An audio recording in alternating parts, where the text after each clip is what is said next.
Well, hey everyone, my name is Nathan Jones, and if you're new here, welcome. I talk about all things movies, specifically Blu-rays, and welcome to my film journey.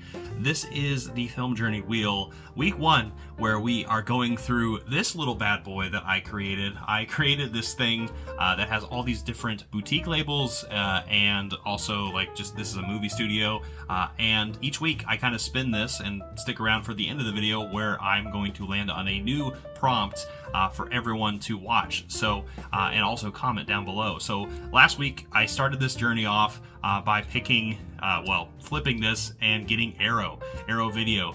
And I tasked you to look at the end of the video at the collection that I had of Arrow videos that I had not seen. Some of them I had seen. I just wanted to put those in there and see what everyone thought and what choices to watch. And so today, that's what we're doing. We're going to be talking about those 5 choices and also just kind of jumping into a new venture where stick around, like I said, at the end of the video where we spin this again and we have a new prompt and a new boutique label to cover. So with that being said, what are some of your favorite Arrow video films? I would love to know in the comment section down below. Just give me some choices. I want to know just to ruin my wallet. Alright, so let's jump into the 5 titles that all of you chose. So just remember to let me know what your choices are for this next prompt. I'm going to keep saying that in the video because people's attention spans aren't just there anymore. But regardless, today I want to talk about the 5 titles that all of you chose for me to watch. And I actually have seen 4 of the 5, so this is actually relatively easy for me to talk about, at least in terms of rewatching it and just kind of finding new things that I hadn't seen. Let's first talk about the film that I hadn't seen, one from Vincent Price, one that a lot of people really, really love, and I'm surprised it took me this long to watch. I'm talking about Theater of Blood. And this is the alternate version right here. I actually switched the cover. You actually can switch this around. I just have the standard release, but there is Theater of Blood from Arrow Video. This is my Region B release. I don't know if it is out from Arrow on Region A, but regardless, this is starring Vincent Price and Diana Rigg, and also starring Ian Hendry. But this is a really, really marvelous film. If anyone's familiar with Vincent Price, he is the master of the macabre, and he has put out a lot of incredible pieces of work. A lot of the times he's adapting like Edgar Allan Poe and whatnot, and he's just a really, really phenomenal actor, and one that a lot of people really love. And when they picture horror, he's one of the faces that people picture. And this movie in particular is kind of going at it in a really fun way, looking at kind of the retrospect of what, Vincent Price had went through just in his tenure, and he is a supposedly dead actor who is getting revenge on the critics. And it is so much fun. As the title suggests, the Theater of Blood is really drenched in all of the critics that just keep wronging him from his past, and it is really fantastic in the ways that he does this. The setups, they're quite quirky and also off the wall, but they are super fun and also just really original in the ways that a lot of them die. A lot of them kind of taking note to a lot of the plays that he had done, and also the deaths of those characters. So he does it in a very theatrical way, and it's just a marvelous looking Blu-ray. I think this Blu-ray looks really, really fantastic, and one that I think a lot of people should check out. This is a movie that came out in 1973, so I believe this is kind of towards the tail end of his career. I mean, I know he did stuff all the way up to like Edward Scissorhands, which is another one of his favorite films, but I believe this is actually his favorite film that he made, according to a lot of people that knew him, and his daughter is actually a special feature on here talking about this and Edward Scissorhands as some of his favorites works that he had been in. And this is just a really great love letter to his career, and one that he seemed to just have so much fun with, and playing all these different characters and jumping through the loops that he does just to get the critic again. So yeah, definitely check out Theater of Blood. I love this movie. I'm probably going to pop this in probably towards the end of October again, and just jump into some more horror. So yeah, check this movie out if you've not seen it. I'd give this movie a 4 out of 5. It's probably going to be more than that eventually, but initial watch, I really, really liked it. Alright, so the next movie I'm going to talk about is a 4K that came out not that long ago, I think in the last few years, and I've seen this now 3 times, I believe, and I keep loving it more and more every single time I see it, and I'm talking about Wild Things. And so this is the 4K edition right here on Arrow Video, and this is actually a really, really great edition. Actually, here is the original poster art. I remember growing up and seeing the poster art and being a little intimidated, but also at the same time, I've been told by so many of adult friends at the time to like, hey, you should check this movie out, and then give me a nudge, wink, wink, because it is a steamy movie, and you can tell just because of the fantastic cast here. We have Kevin Bacon, we have Matt Dillon, and of course we have Neve Campbell, and we have Denise Richards, who I think Denise Richards, this is like one of her first roles. I think she had just finished Starship Troopers, and so she wanted to switch it around. But regardless, this is a really fantastically wonderful thriller of sorts with a lot of twists and turns, and it feels very, very 90s. And this 4K looks terrific. And I have this alternate cover here. Actually, again, I switched it around. There is the new poster art commission from Arrow Video, but I like the original art, and of course I have the the book and the hardcover, so I can just switch that out and just have the original cover art. But I really enjoyed this movie. Obviously, there are some pretty obvious things to enjoy about it, but at the same time, I just really love the direction everything goes, and how, honestly, I feel like simple and dumb a lot of the people in this movie are for falling for the things that they fall for. But at the same time, as a viewer, it is really interesting to kind of see them go into these trappings, and honestly, it just feels like a much better version of Cruel Intentions, which Cruel Intentions is fun, trust me. I enjoy it too, but it is also sleazy in its own right. But this movie is just a terrific watch, and this 4K looks absolutely stunning. I highly recommend people check it out. And also, yeah, there's some steamy things going on in here that might entice you. But other than that, the story is actually pretty terrific, and the acting is great. So yeah, this movie, a 4.5 out of 5 for me. I really enjoy Wild Things, and I think most of you should too. All right, so next so now we have 3 hitters lined up here. All pretty close to perfect films, so honestly, it's hard to say that these aren't some of the best movies that Arrow has in their collection. They're just quite a bit. But the first one I'm going to talk about is from Tony Scott. It is True Romance.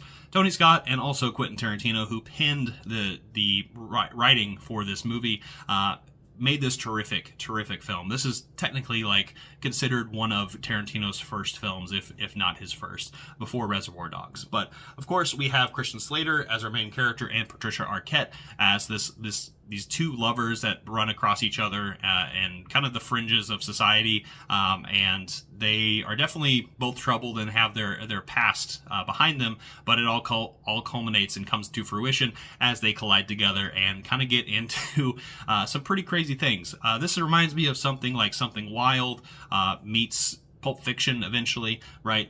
This is just a terrific looking film on 4K, and also just a terrific acted film, because there's also a million people in here that I absolutely adore. There's actually a pretty, maybe not so standard scene for at least today's audience from Dennis Hopper with Christopher Walken. It's incredible, but it's also a little edgy, it's a little racy. We also have Val Kilmer in here, Brad Pitt, who is just the stoner who just never gets off the couch. We also have Gary Oldman in here, who looks almost unrecognizable in this movie, and he just is terrific as well as this sleazy drug lord. And I love the fights in here, and also just the direction of this film, because like I said, these two lovebirds who definitely probably shouldn't be together, but also are meant together in a way. It's kind of hard to explain. You kind of notice these two characters who are on the fringes of society coming together and falling in love very, very fast, and a lot of things falling around them as you jump into it. This feels like a really fun pulp thriller of sorts as well. Very similar to the pulp thrillerness of Wild Things, but in a much smart way, I suppose, in the writing terms, and also just the acting in general, because this is just a terrific film. But here is the 4K edition right here. I also have the original poster art that I really like, but I also have the original art right there. Comes with some poster art cards and also like a lot of special features in it. I wasn't able to watch all the special features this week, so shame on me, but I've seen this movie plenty of times and I really, really love it. And I would honestly give this a 4.5, if not a 5.5 out of 5. This is an incredible film. It's really greatly acted, it's greatly written, and it is just absolutely fun. Definitely check out True Romance if you've not seen this movie. All right, venturing for another 4K. This one is from the year 2000, and this movie is one of the, if not the original movie that I can remember going all the way back to my childhood, watching that was subtitled, which is kind of wild to think about because I was shown this a little too young, because this is an exceptionally violent film, and I'm talking about Battle Royale. And this is the cool 4K edition of the film itself. There is the alternate cover, which actually I have as the original cover. Right there. There is the Arrow commissioned one right there. But yeah, it slides out like that. Here is the 4K of the film. It actually comes with the 4K and the Blu-ray, and has a lot of special features. And then, of course, it has the original art as well, or the new art, I guess, commissioned for Arrow. It's kind of wild to me to think about this movie because I watched this really, really early in my life. I think I was 10 or 12, which is definitely not ideal to watch as a kid. But this movie is incredibly violent. It is directed by Kenji Fukusaku, which I will admit I have not watched the Battles for Honor and Humanity and the past films that he has made. So I've watched this probably 4 or 5 times now, and I have neglected the other ones, which is kind of sad. I need to get to that. But regardless, this movie is incredible. Of course, this is like the prototype for Hunger Games, if anyone is familiar with that novel series and those movies, where the concept is you're all set in this one location, there's going to be one survivor, and you have to kill each other. And that's exactly what happens in this movie. There is a junior high, I believe it was junior high, or like freshman year college, high school students. They're really young, but they're definitely a little bit past their teenage years, and they're all set on this island to kill each other, to survive. And they're really, unbeknownst to them, they didn't know that they were going to be a part of this concept, because I guess at the beginning of the film it kind of explains why this is happening, and it is a post-apocalyptic type of post, I guess, in the futuristic sense of Japan, where a lot of things are going awry in their economy, and this is the result of that. And so they're sent on this island to kill each other, and there is a lot of things that happen on this island, a lot of broken trusts and a lot of friendships end, but at the same time it is a really, really fun, bloody time, but also surprisingly heartfelt, because obviously it's about friendship. There's a lot of flashbacks in this movie, and you see those friendships unfold and devolve, and all those other things kind of going on as the credits kind of roll. And yeah, this is a movie that I highly recommend people check out. Maybe not as a 10-year-old, but this is a 5 out of 5 movie for me. It is a seminal film for me in terms of what I do and enjoy in movies. And this exposed me to early violence, but also the concept of friendship, empathy, that also exists in this movie, even if it is presented in a cold way. But yeah, check out this movie if you've not seen it before. Battle Royale is a phenomenal one. And the last film you guys chose is a classic that I have seen a couple times, and I feel like I need to watch it over and over and over again, because there's so many layers to this movie. It is an incredibly dark film, but it also is really, really, I feel like, personal, but at the same time disgusting. You'll know what I'm talking about. I'm talking about the film Old Boy, which this is the original artwork right here. Of course, I have the newly commissioned artwork from Arrow Video. Right there, there is that. But this movie, like I said, has a lot of layers to it. But this is actually set in the Vengeance trilogy that I have from Park Chan-wook, which this is the middle part of that trilogy. They're all loosely related. They're not, I don't think, tangentially related to each other, all individual stories. But with this one, this is a movie all about identity, remembering and time, and that illusion of trying to go back and fix things. There's so many things going on in this movie that is really kind of hard to explain without making like a video essay. But there's a lot of things I've also missed in this movie, but this is an incredibly daunting film, but also incredibly well shot, incredibly well acted, and just the concepts and the themes in this movie are something really, really worth exploring, even if they are really hard to watch. And this actually, I feel like, cemented Korean cinema to where it is now, and it has pushed forth a lot of incredible directors like Bong Joon-ho, for instance, into the spotlight. I feel like I think something like this into the worldwide media of just as somebody who is a Western audience member, this is an incredible piece of work that obviously was really cast out to a lot of people. And in fact, Spike Lee actually made a film that was a remake of this movie, which I have not seen. I don't know if I will. Let me know if you've seen it and if it's good or worth watching. But regardless, I love this movie. This is a movie that just wows me every single time I watch it. Just the layers, the intricacies, the shots in this movie. There's an incredible shot where there's this one hallway fight scene that lasts a good 5-7 minutes, and it is an incredible action scene that is one of, if not the greatest types of action one-shots I've ever seen. So this movie, highly recommend it. It does have some subject material that is a little risque, but also at the same time a little scary to see unfold. But I think it's totally worth watching. It will open up your mind in a way, and also just look at time differently, and something that is really fascinating. But incredible work from Park Chan-wook, and of course I love this movie, and I hope you can watch this one and enjoy it as well. I'd give it a 5 out of 5. It's an incredible one. Now, with that being said, those are the 5 titles that I watched for this week. I watched quite a bit of stuff right here. Of course, Theater of Blood, Wild Things, and we have True Romance, Battle Royale, and Old Boy. So I feel like I've had a good mix of modern films with some 90s classics and a 70s classic.